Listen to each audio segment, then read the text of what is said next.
welcome to my first live stream on TikTok. Like I announced, I'm going to be talking about multiple sclerosis. And if you have any questions, you can go ahead and ask me. I'll do my best to answer all of them. So to start, I would like to give you a short background story of my own journey, so you get to know me. So I was diagnosed with relapsing multiple sclerosis in 2015, and the episode that helped the doctors to determine that I had multiple sclerosis was a very aggressive one. I got paralyzed. So I was in the hospital for 14 days. My right side, the entire right side got paralyzed. So I was bedridden for quite a while, and it came suddenly out of the blue. So I went to the hospital on a Friday night, and by Sunday, I was officially diagnosed. But again, it was very aggressive, so it was obvious that there was something really wrong. At first, when I got there, they thought I was having a stroke, so they did a CAT scan, and it was negative, of course. And so I was hospitalized, and then they did a lot of other tests, and the MRI determined that I had lesions. So yeah, that was my diagnosis story. I was purchasing a car on a Sunday, and I noticed that I couldn't sign my name. I had to actually draw my name. That was the very first it was the very first sign that I was having a big MS attack. So throughout the week, I kept working and working out and doing all my stuff. And by Friday, I had a lot of pain on my back, on my lower back, my glute area. I was tripping over my own foot. So I was kind of clumsy, something weird. So by the end of the day on Friday, I just couldn't walk well, and my toes, I couldn't wiggle. So I went to the hospital. I drove myself to the hospital, and of course I was hospitalized. They didn't let me go back home, and they did all those other tests that I mentioned. And by Sunday, I was diagnosed. So it was pretty fast, and it was very shocking. I've heard of multiple sclerosis before, but I didn't really know what it was in its entirety. So it was shocking. So now, that was in 2015, and then now it's been 6 years. So after like 2 years or so, I became a support group leader for the National MS Society. I started my group, support group for English speakers. The group was in person. Unfortunately, the pandemic started right then, and it didn't make it through the pandemic. We couldn't even hold our in-person meetings because of the pandemic. So I created another group, which is the group I'm still leading for the National MS Society, which is for Spanish speakers, and it's a virtual group. We are going on our second year, and I love it. It's wonderful. Through that, I found my purpose, and I am very grateful that I was able to do that, because I've been able to help a lot of people. And it's very gratifying, and it helps me with my healing process as well. Right. So now I have a freelance job with WebMD.com, the website. I am a blogger for WebMD. I blog about multiple sclerosis, and I love it too. It's one of my passions to write. I'm also their community leader and the moderator for their Facebook MS support group. So if you want to join, you're more than welcome to do so. Please answer the 3 questions that are posted there. in order to for me to approve you. Otherwise, you will be declined. It's very important that you answer those 3 questions. Okay, so it's the MS support group for on Facebook for WebMD.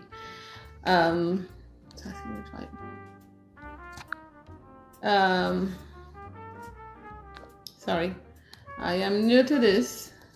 It's the first time that I'm doing this on TikTok, so bear with me. There might be technical problems, where I will learn as I go. So if you have any questions, go ahead and send them here, and I'll be glad to answer.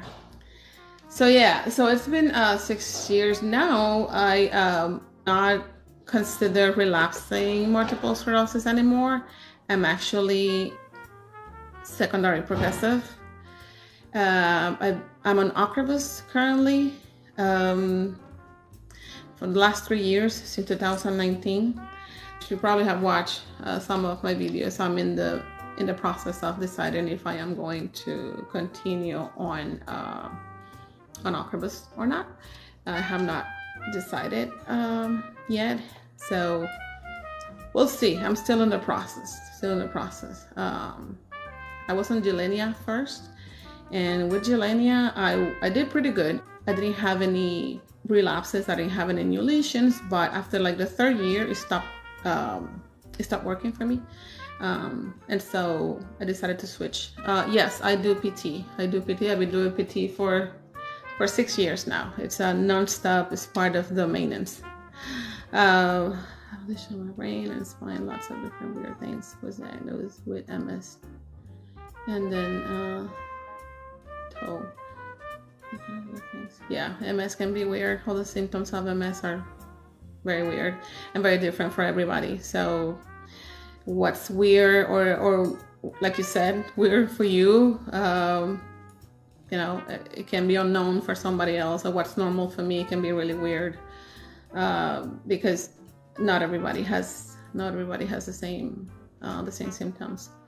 Mixed tissue disease has been going on 5 years, and I still see MS suffer. And have yearly MRIs.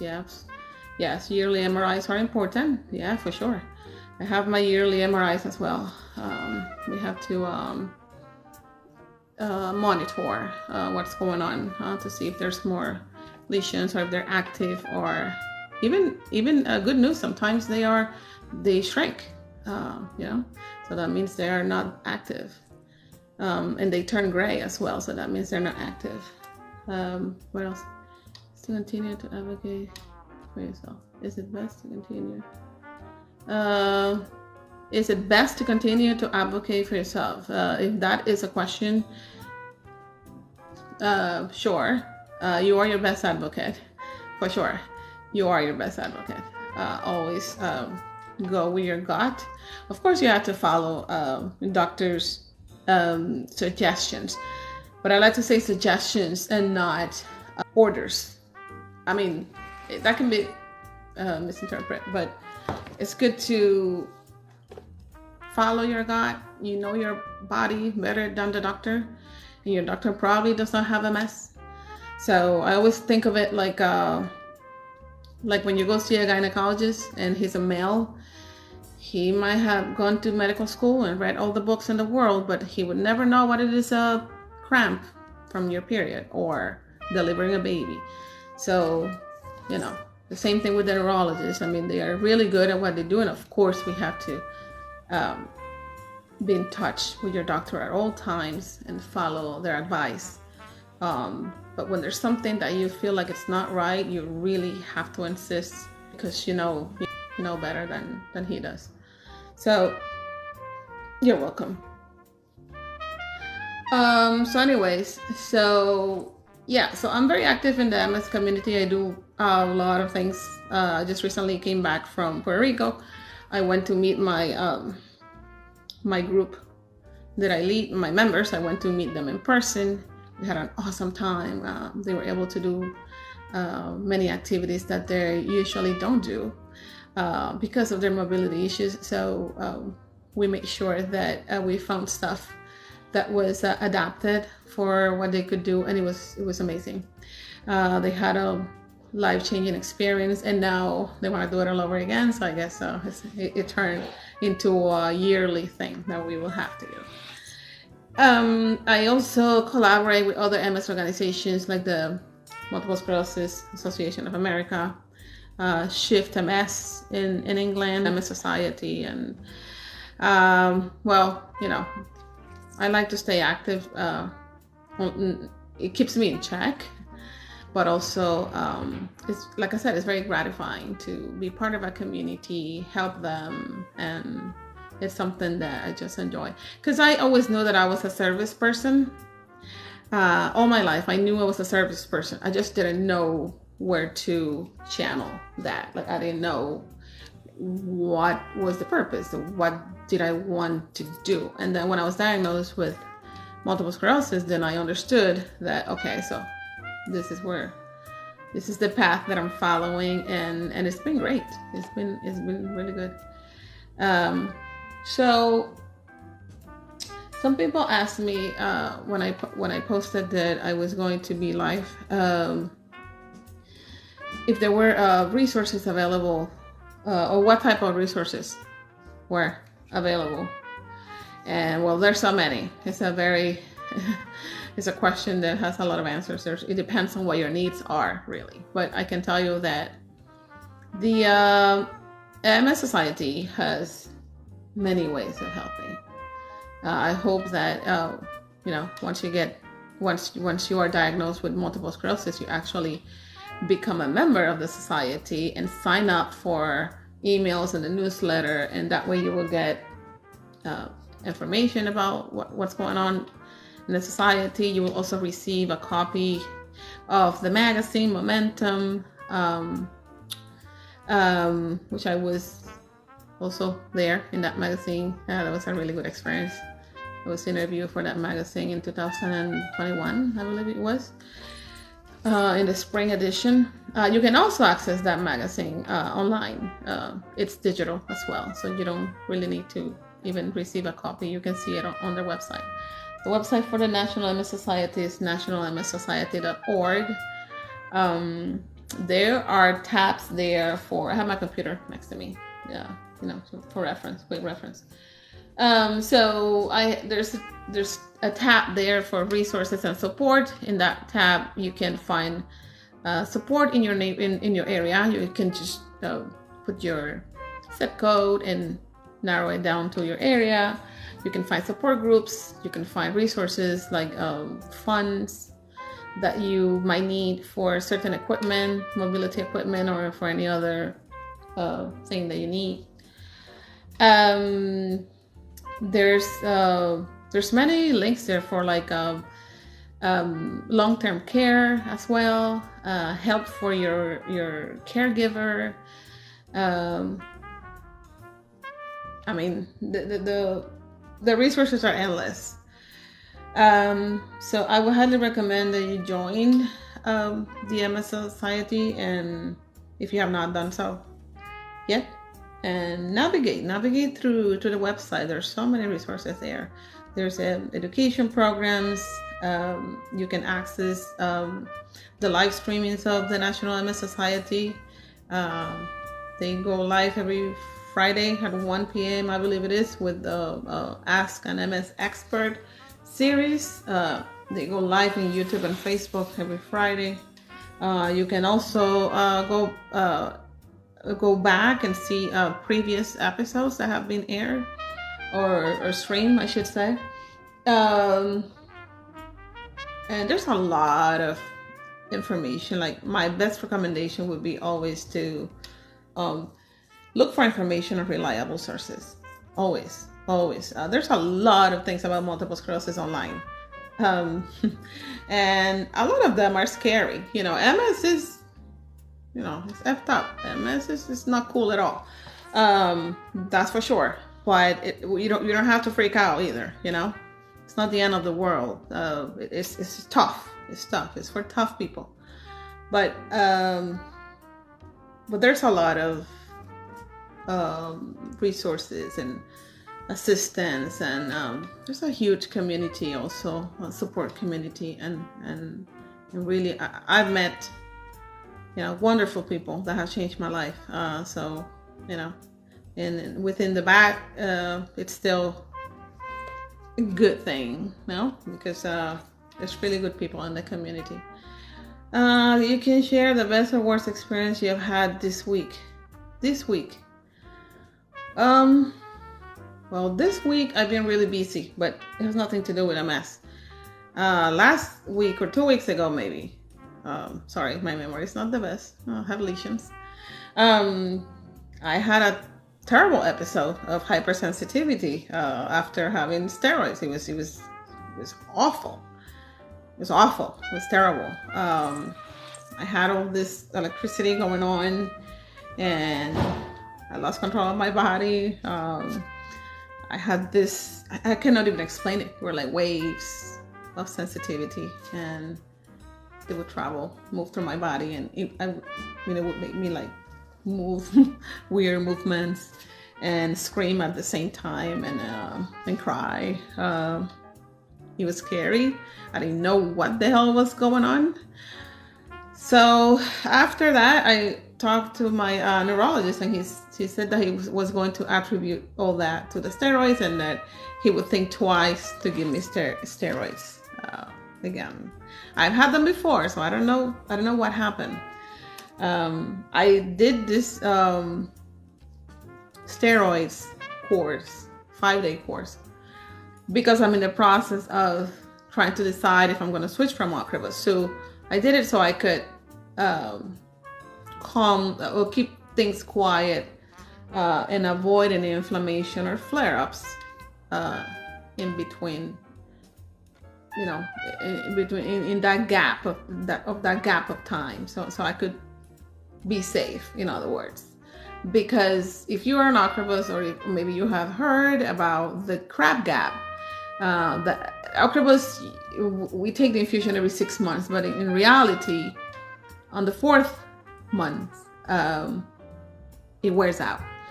So we start to get all these symptoms, and mine's very active, so I have a bunch of things that are constantly bothering me. And anyways, so it gets worse and worse after the first month, and so I know that I don't have no medication, because the medication it wears out in like 45 days, but the effect of Ocrevus in my system is completely gone. So I know that can bring inflammation or an exacerbation, because I don't have the effects of Ocrevus in my body. But I wanted to take a little bit of time so I could decide, think, and evaluate other medications, which I have been doing. I've been doing my homework.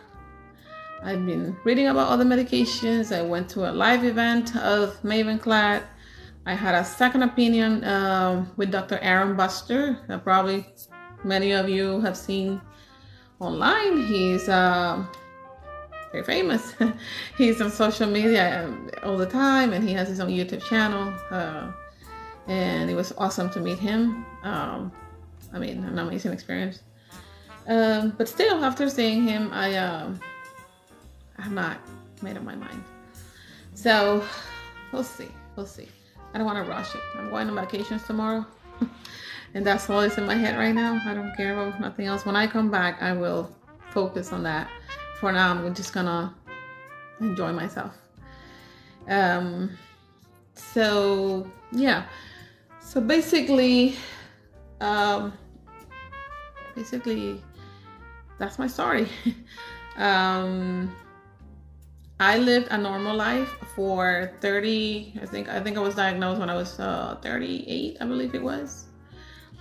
So I lived a normal life, but now that I look back and I know what symptoms of MS are, I think that I've had it all my life. Because, for instance, the MS hug, the hug that nobody wants, I think I had that when I was 6 or 8. Because I've had it now, and it's exactly what I used to have when I was a little girl. Now, When I was in the meeting with Dr. Aaron Buster, he read all my medical history, and we went back talking about when was the first that I noticed the first MS symptom. So when I was 19, I remember I was in college and I felt the Lermitz shock wave or electrical, whatever. When you go like this, then you feel electricity from your head all the way down your spine to your feet. Anybody has had that? I still have it. I have it right now. So I remember I had that when I was like 19 years old. So tracing that back, doctor says, okay, so then you don't have MS for 6 years. You've had MS for 26 years since I was 19. Shocker. So I guess I've had MS for 26 years, but I never had anything that like compromised any of my functions. I had a regular life. I went through college. I was active. I had a good life. I enjoyed myself. I party. I had my kids. Everything. And then when my little ones were 4 and 5, that's when I was diagnosed, and everything changed. My life took a 360 degrees turn, and I had to adapt, modify, and now I live a very different life. I have mobility issues. I have deteriorated a lot in 6 years. For the first 3 years, I was walking without any mobility aid. You could barely tell that I had multiple sclerosis, although it was very active. I had a lot of things going on, my skin, burns, and a bunch of things. But I could walk fairly normal. People couldn't tell. I could wear high heels, can't wear those anymore. So now I have big mobility issues. I mean, I walk, but I walk with a lot of difficulty. And I wear a KAFO, knee, ankle, foot orthotics. So I have like a kind of a bionic leg. I use a scooter when I go to, like maybe to the mall, long distance walk. I can't do that. I use a cane, but I'm really not good at with it unless I'm wearing my KAFO. So I have to use both at the same time. I have a Bioness as well that stopped working for me because I have zero control of my right foot. I don't wiggle my toes. I don't lift it. I don't have drop foot. I have dead foot. I don't move it, like maybe slightly, but it doesn't work. So the Bioness is really not for somebody like me. It's for somebody that has maybe some sort of control, some sort of dorsiflexion. I don't have any. So anyways, so so it's tough. It's really tough to live with multiple sclerosis. So anyway, so I wanted to mention something here before I forget, which is wait, hang on over here. Let me open something here. So I wanted to provide the phone number for the MS navigators at the MS Society. Whatever you need, whatever it is that you can think of that you need, it wouldn't hurt to ask the MS Society if they can help you with it. So the people that are in charge of directing your call properly or giving you phone numbers of providers or whatever it is that you might be needing are MS navigators. They're very people that are very familiar with multiple sclerosis. Many of them live with multiple sclerosis, and they have all the contacts. They can help you find a neurologist in your area, funds for whatever you need, resources. I mean, they know it all. They have access to a lot of information. So their number is 1-800-344-4867. 1-800-344-4867. That's the number for for the MS navigators at the MS Society. If you need help with air conditioners, let's say, children's expenses for in case of pediatric MS, computers, internet service. I'm reading here from their page. Durable medical equipment like walkers, wheelchairs, scooters. They can help you. They can help you get those equipments. Employment support, including job training. With health care costs, including dental care, mental health treatment, PT, OT, primary care, vision care, and help with co-pays. Health insurance co-pays, deductibles, premiums, etc. There's a lot more that they can help with for sure. So the MS Society has funds. All you have to do really is call a navigator if you need a scooter, for instance. Scooters are very expensive. They run between $2,000 and $3,000 average. Not everybody has that kind of money, and many times the insurance don't cover the one that you want. They only provide with one particular one, which is great. I have it. It's bulky, but it's really comfortable and it lasts forever. So it's great when you go to the parks or things like that. Parks, I mean like Disney parks and stuff. I have kids, so they can help you with funds. It's not a long process, but you know, you have to prove that your insurance is not covering it. You need an order from your doctor. But usually, I mean, I've had 2 friends and 2 people that are members of my group that recently got 2 scooters for the MS Society, and it was pretty easy. They just, you know, provided the order from the doctor, and both of them got to choose their scooter. So I mean, they didn't put any limitations. You have to choose this particular one. No, they chose whatever they needed, because one shows a foldable or auto foldable, and the other one shows another foldable, but it wasn't for disabled people. It was more like a traveler scooter, and they still pay for it. They pay the vendor directly. They don't give you the money, but the vendor, no, then they contact the vendor, send the purchase order, blah blah blah, until they send the checks and you get your equipment. So in case anybody needs that, it's available. It's available. Also, I would like to recommend the PAN or Patient Access Network Foundation. They are good with co-pays. I believe they work only with people that are on Medicare. I could be wrong, but still, I've heard stories of people that were able to get their co-pays paid through them. So there's the PAN Foundation, the Patient Advocate Foundation, the Health Well Foundation, Good Days, the Assistance Fund.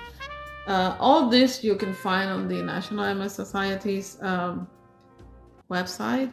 Just have to go on their resources and find resources, and the phone numbers are there. So, you know, there's ways that the MS Society could help.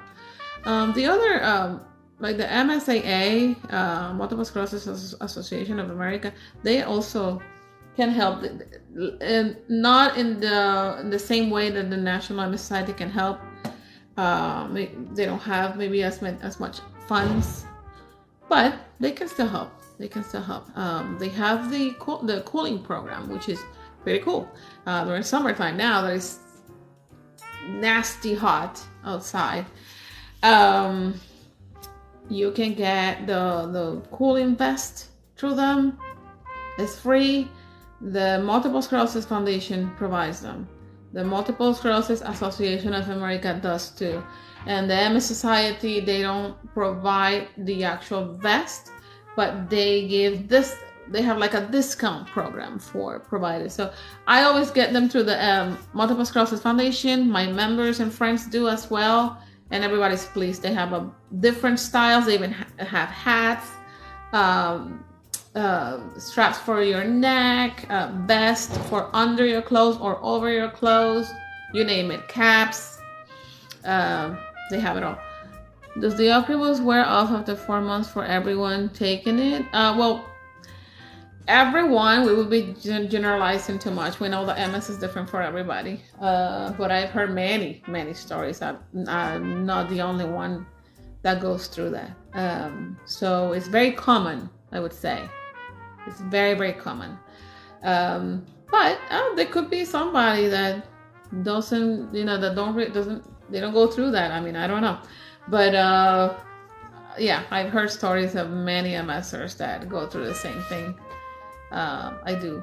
I've heard that some of them get really tired after the 4th month. Really tired. I don't feel that as much. You see, everybody's different. I feel I have a lot of issues with my skin. I live with hypersensitivity. I think that's one of the worst problems that I have ever since I was diagnosed with MS. I live with hypersensitivity. So my skin feels like it's burning, like it's on fire. So, and so that exacerbates that. It's more acute. And that's when I started out, this wore off, it's gone. So it's hard for me to manage it because it's 2 long months, waiting for the medication. That's me. Other people I've heard that they get really tired, they sleep more hours, they can't do much, they don't have energy. Maybe, I don't know, maybe that happens to me, but it's really not what I notice the most is my skin. I get pins and needles, burning, shooting pains.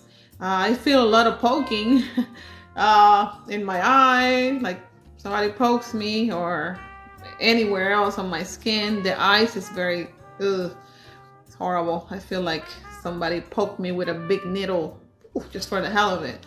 And it throws me off, and I have to close my eyes, start tearing, and it hurts. My MRIs are stable. I don't have any new lesions. Everything is stable so far. So, I can't say that it's not doing its job, but maybe I'm not benefiting completely from.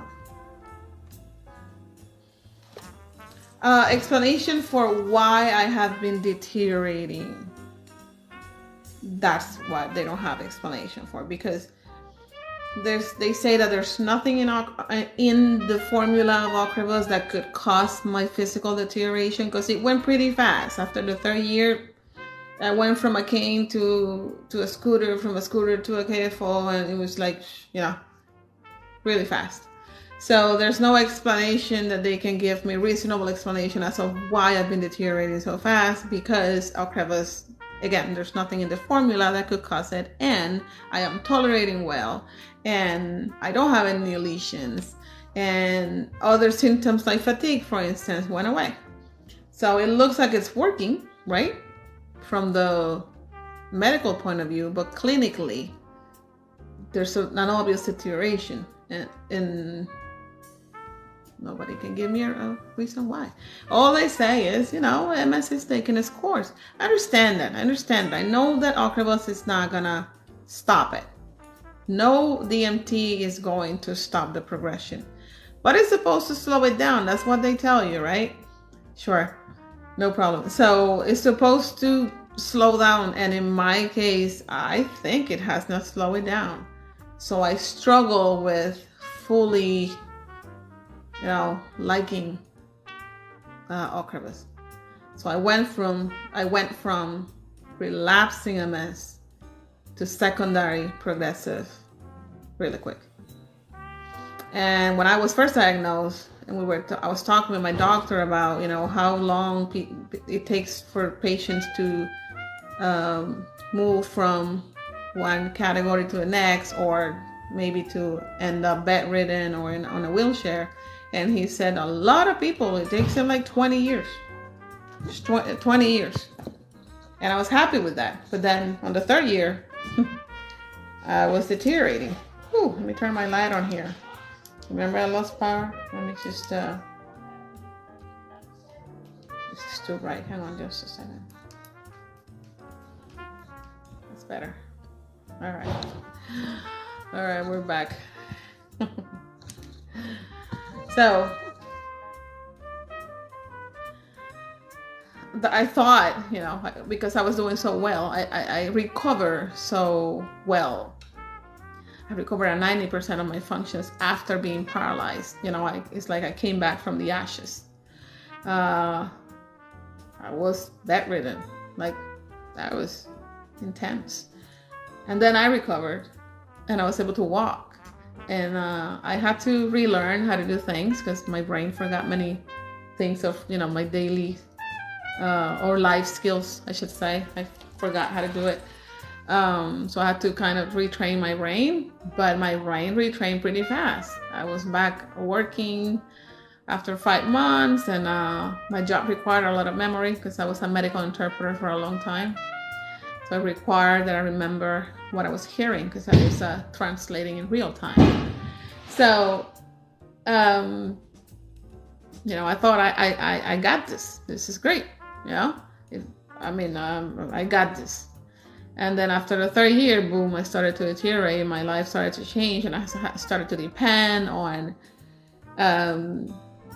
walking aids, and everything went, you know, spiraling down.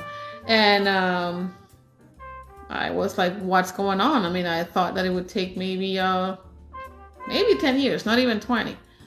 But no, it happened pretty quick. So I switched to Ocrevus.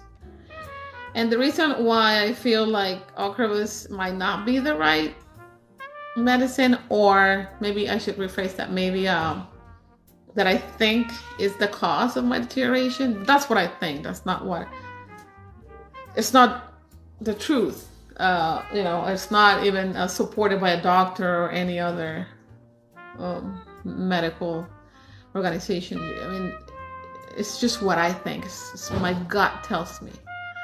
I could be wrong, but I take Ocrevus every 6 months, and I have been watching the pattern.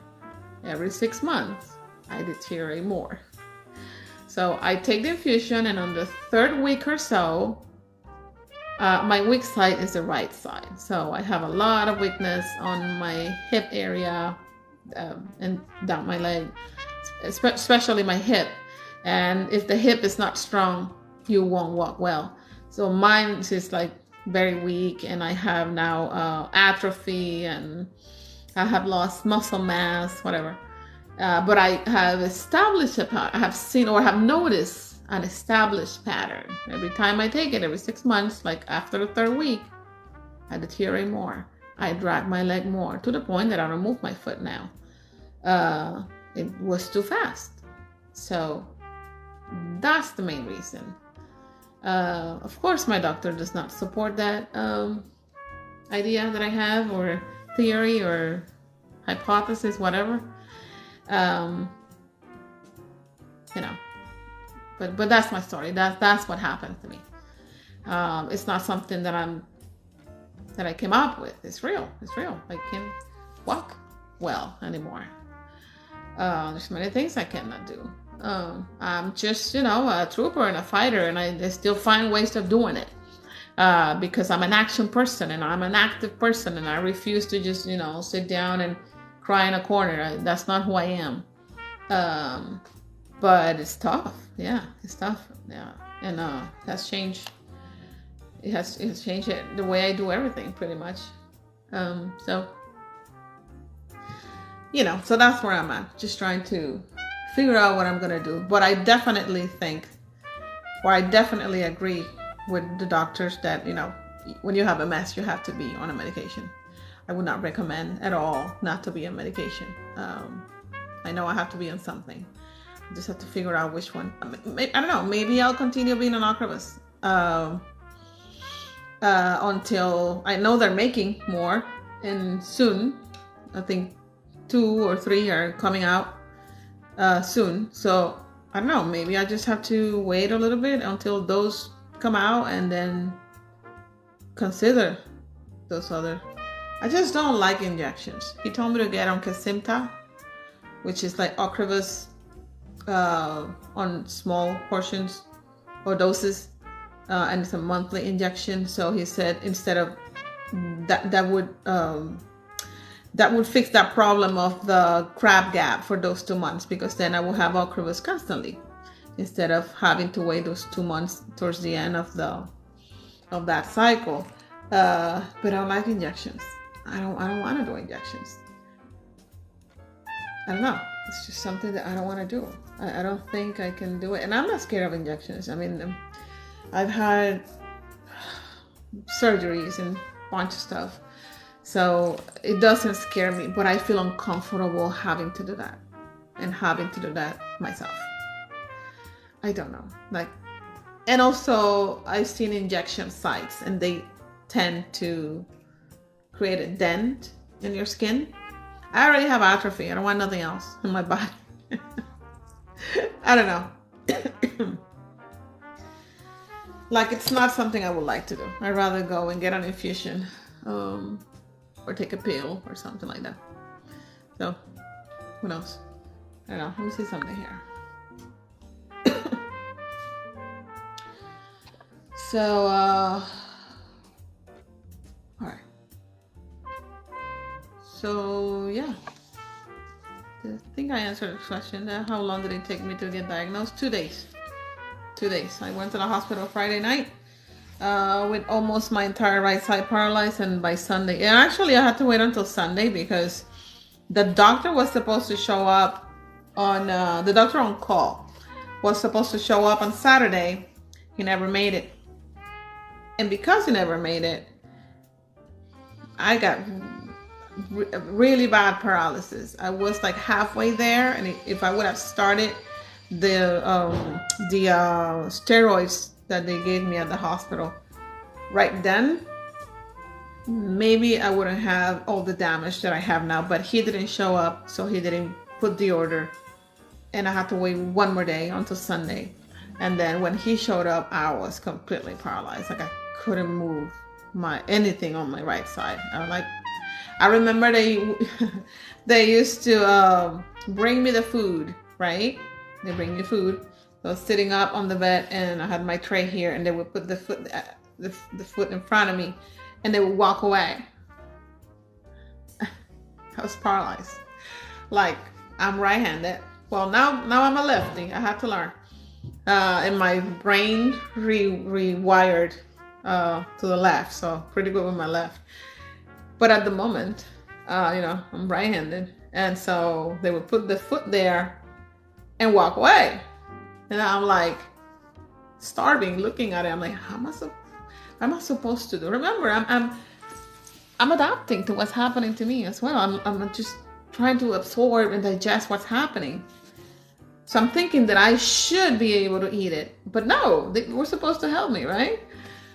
So then I figure, I'm like, wait a minute. There's a nurse here. She's supposed to come here, open my food, open my juice, put the straw in. I mean, I can't use my hand. Cut the food for me, and then I would pick it up with the left. So it took time for the nurses to adjust to the fact that I was paralyzed and I couldn't even eat. And many things went wrong. I had my period during that time. No, don't want to go into details, but it was horrific because I couldn't use my hand. And I also got really sick. I got a throat infection. Terrible. I mean, I got fever, lost my voice. It was like something hated me at the moment. I got everything in the list for the 14 days that I was in the hospital. They moved me to the rehab center, inpatient. And over there, I got really, really sick, and I went down the hill pretty quick. They had to give me antibiotics. I was shivering, and I felt like crap. I lost 15 pounds. It was the worst worst 14 days of my life. And it was Christmas time. They discharged me December 24th, and that was because I begged, because my babies were 4 and 5. And I said, I knew they were all going to go away and they were not going to come back, the staff in the hospital. And I was going to be stuck there even longer. So I begged and I said, I have to go home. I have to go home because I have babies and Christmas has to happen. I mean, my kids, they're little. They don't understand. The show must go on. And they let me go. So I came home with my hand like this and my walker, and I came home, made a lasagna, and finished the tree. The tree was horrific. I had the worst Christmas tree that Christmas. So I tried to finish it, and then when the kids went to bed, I still wrapped the presents, put them under the tree, and there was Christmas next day. I learned pretty quick that, I just couldn't, I had to keep going.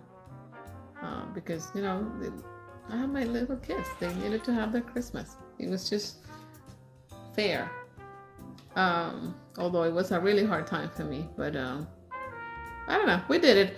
And after that, that was my mojo. Like, I don't let it, I don't let it win, and I never will. I always fight back, because if I let this thing take over and make the calls, I'm in trouble, and everybody else is in trouble. When you have a family, you have to keep going. It's that simple. Can't give up.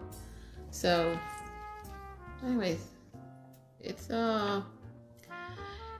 been a tough, it's been a roller coaster, a tough ride, a bumpy ride, I should say. But anyways, so now I am, again, just to recap, I'm working with WebMD.com as a blogger. I love it. I really love writing. One of my passions. You can check it out on WebMD.com. If you go to the MS blog, they have an MS blog. You can find me there and hopefully read my articles. I also have articles on the MS Society blog. Again, I moderate the MS support group for WebMD. Let me see if I can get the complete name. It's a long name. But you can look it up on their page, WebMD page on Facebook. And so they have many groups, many support groups. But they have one for multiple sclerosis. It's community and resources. I mean, it's a long name. Let me see. You get it. So let me see. Where you go?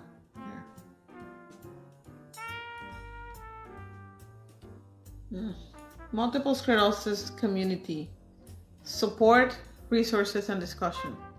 That's on Facebook on their WebMD page. Multiple sclerosis community support, resources, and discussion. I didn't come up with that name. That was the name already there. So I just came as a moderator and a community leader for them. So if you want to join the group, please do so. We have 3,500 and something members. When I started, it was only 1,600 members, and now we're already on 3,500, almost 3,600. So it's been very successful. And we have really cool conversations there, and many resources. I post a lot of resources there. So if you're interested in learning about resources, or maybe events, like I get access to information for many events that are happening in the MS community. Most of them virtual. You can take advantage from your house. You don't have to go anywhere. So I post them there, and we can talk directly as well through there if you're interested. That I also have a YouTube channel. I mean, I'm not the best YouTuber, I will admit. I am working on it. I have plans for the channel. I just have not been able to work on it as I would like to because I've been very busy. I am very busy. I do a lot of things. So I shuffle many things at once, but that's one more thing. And YouTube, requires a lot of time, but I really enjoy it. So please join. You'll find it as MS Positive as well. I'm on Instagram, and same like here in TikTok, M_S_positive. You can join me there and DM me whatever you need that I can help you with. I'm on Twitter, but I don't like Twitter, and I don't really post, but it's there. It's there. And on Facebook, I also have MS Positive. I mean, that's the brand name, really. But if you can go to the YouTube channel, you can send me a message through there too, and join the channel. And like I said, I'm not the best YouTuber. I don't have all the time in the world, but I promise to myself that I will work on it and get better at it. I mean, I don't know how YouTubers do it. It requires a lot of time, a lot of recording time, a lot of editing. It's just it consumes you, and I don't have all that time, but I really like it and I want to make it better. So just help me grow my channel if you are interested. What else? So anyways, I'm really not sure if you can send direct messages to TikTok. I know you can put messages on the post, but direct messages, I'm not sure. If that's a possibility to hear, maybe you can also contact me that way. If not, then you can join the group on Facebook. Please answer the 3 questions, and you can always go to Instagram, M_S_positive, and maybe we can get in contact through there in case you need to ask any questions. Feel free to ask me. I mean, I don't mind it at all. I like to help, and again, I come across a lot of information because I'm constantly doing something for MS organizations, and I receive a lot of emails with a bunch of information and links to stuff that are happening in the community. So just shoot me a message. And so yeah. So it's 9 o'clock. So I would like to have or to hold these live streams every Wednesday. That's my goal. At 8 o'clock. That's my goal, or my plan, I should say. But I don't want to make any promises yet because this is one more thing. Although it's pretty cool. I like this. It's nice. But yeah, I maybe would like to do it every Wednesday. And I would like to hear from you. I would like to hear if you have any questions or something that you're needing, or just comments on anything or whatever. Just let me know. And let's get in contact through this platform and grow a community. I mean, with my support group, it's been so wonderful. I mean, I created something from the ground up. There was not such a thing as a virtual support group, and not a support group for Spanish speakers. I would like eventually to have one for English speakers. That was the first group, that I had. But anyways, the experience has been amazing. I mean, I highly recommend that you find your tribe, right? Whatever it is. But joining a support group is so good, because you get to talk to people that you can relate to, people that are going through the same things, that understand, and you don't have to really explain yourself so much, because I know I hear and I see online or on social media, on all the platforms, people, OMSers, that the thing they complain the most about is that how they have to explain themselves constantly. because people don't get it, and it's tiring, it's mind draining, and sometimes you just don't want to entertain the nonsense. We get tired of it, and we're humans. But when you join a support group, you don't go through that. Those peeps there, they just understand what you're going through. So I highly recommend that if you can join a group in your area or a virtual group, do so. It's good to vent it out sometimes, and talk with people that just understand you.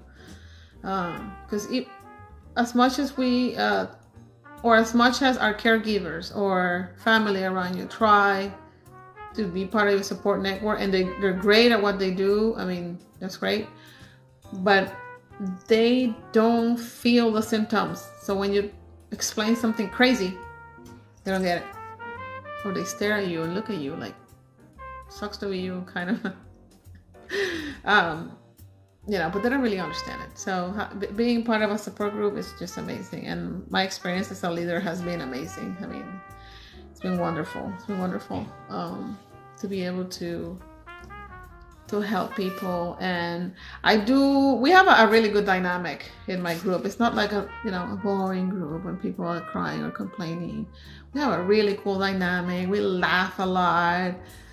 We make fun of ourselves. We went to Puerto Rico and had the best time of our lives. We went to the ocean. It was amazing. We ate a lot. We went out for drinks. I bring to the group guest speakers. I really love to bring people in the field that can talk about certain topic, and everybody benefits from it. Like, everybody get a lot of information from the presentations. I bring neurologists. I bring, for instance, these adaptive speech program that they have locally here and in Puerto Rico. They presented in the group. It was an amazing presentation. Also, the providers of Bioness were in my group. The provider of, NeuroSwing. They make AFOs and KAFOs for people with mobility issues. They came and presented in my group. And many of my members now have those devices because of those presentations. So, yeah, it's been really, really nice to be able to help them and change the dynamic every now and then, and bring people to speak and present, their products, or whatever it is that the resources that whatever they're doing to help the MS community. So a lot of blessings through those presentations. Honestly, we've had a lot of blessings. So anyways, so I'm gonna try to do this every Wednesday. Would love to have more interaction with you guys and more questions. So it's 9:00 now, so I guess I'm gonna wrap it now. And if I do it next week, I will announce it. I'll put a video for a post and let you guys know. So how do I end this? That's the question. I don't know how to do it. It's my first time. I'll get a lot better. So anyways, thank you for joining. And if you have any questions, anything you can think of, you can find me on every other platform. Go ahead, send me a direct message. I don't mind it. I'd like to help again. And I'll see you on the next one. Thank you.